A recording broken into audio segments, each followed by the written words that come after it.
Introducing the African Diaspora News Channel app, your gateway to stories that's overlooked by the corporate mainstream media.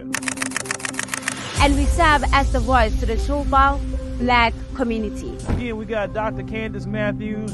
A lot of these documents, looking at.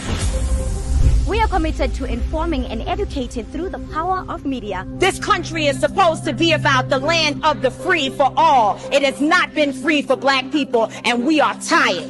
With our platform, we're helping to end injustice by exposing it. Join us in standing for excellence in journalism and serving our community. Download the African Diaspora News app today.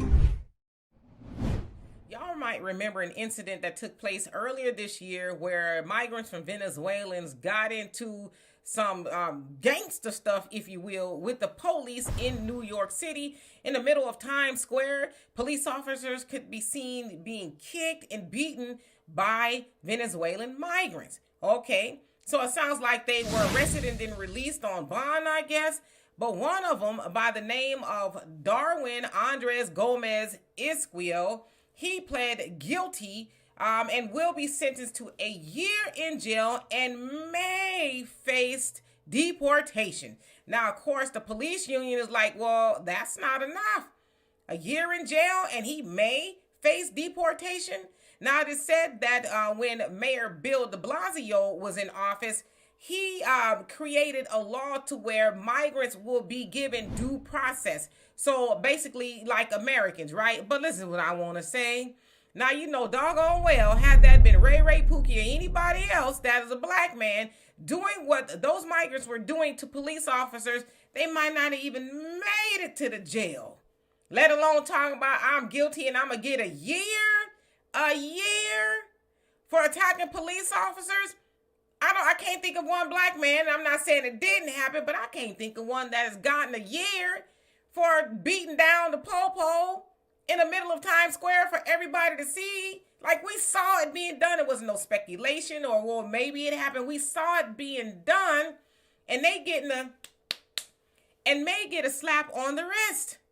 Now, they did say that Mayor Eric Adams is trying to get that law changed in regards to them having due process and may face deportation and all that. But it also said because New York City is considered a sanctuary city, they're going to have a tough time doing that. Of course, sanctuary cities are where they welcome migrants. And it is also said because of their status, police officers cannot ask if they're a migrant or not. So they're saying there's a lot of confusion around that once they get arrested. But back to what I was saying. He may, and the other ones, they're facing the same fate. They're probably going to say they're guilty and get a slap on the wrist too. But they may get deported after serving a year. They still have their life. They're not getting life in prison, or worse behind what they did.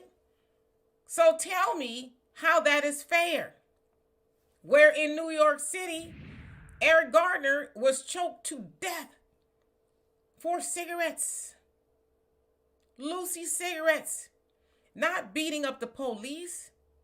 Philando Castile, who was a passenger in a car, wasn't in New York, but he was a passenger in the car, and he didn't get to say 2 words before he was mowed down in cold blood by the police. But you got migrants who are able to beat down the police and get away with it, essentially, and they'll probably get out, and they'll probably be able to stay here. It's crazy. But guess whose leadership that's under? Democrats. It is said that New York has seen 200,000 migrants go into New York City alone since 2022. Who opened up those borders? The Democrats. And let's be specific. Biden and Harris opened up those borders and welcomed migrants from all over the place, including that of Venezuela, where they say a lot of gangs are coming up over here. They did that. And they're also responsible, when I say they, I mean the Democrats in New York City, responsible for those migrants getting a see you later, don't do it again. So anyway, y'all tell me what you think of that. And for more insightful commentary, please subscribe to this channel and my channel, The Demetra Kaye Show, here on YouTube.